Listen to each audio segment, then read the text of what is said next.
আলহামদুলিল্লাহ, আজকে জালে অনেকগুলো পুঁটি মাছ ধরা পড়েছে। আসসালামু আলাইকুম everyone, welcome back to my channel. সবাই কেমন আছেন? আশা করি সবাই ভালো আছেন।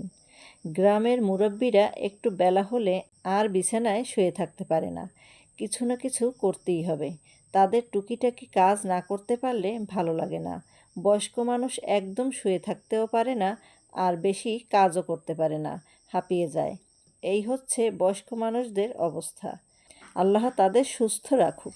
যাই হোক, সকালের সবাই চা নাস্তা করে ছেলের স্কুলের টিফিন রেডি করে দিয়ে আমার মেয়ের জন্য আর নাতির জন্য দুইটা ফতুয়া কাটতে বসলাম। ফতুয়া কেটে রেখে সকাল সকাল চুলায় জাল ধরিয়ে দিলাম। ফ্রিজ থেকে মাছ নামিয়েছি, গাটি সেদ্ধ করে দিয়েছি, আমার বড় যা কেটে দিয়েছে। চিংড়ি দিয়ে রান্না করব।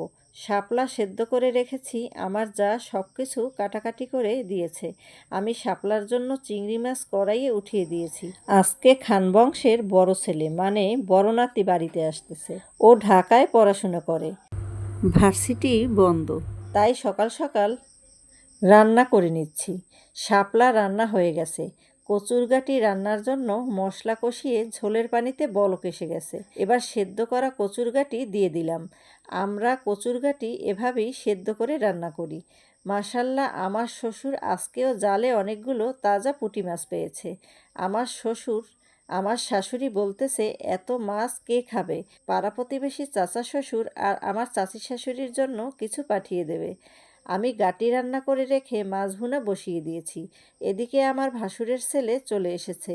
ভাগ্নিকে সেই 1 মাস বয়স দেখে ঢাকায় গিয়েছিল, আর এখন ভাগ্নি মামাকে দেখে হাসতেছে, আর তার মামা আদর করে তাকে কোলে নিল।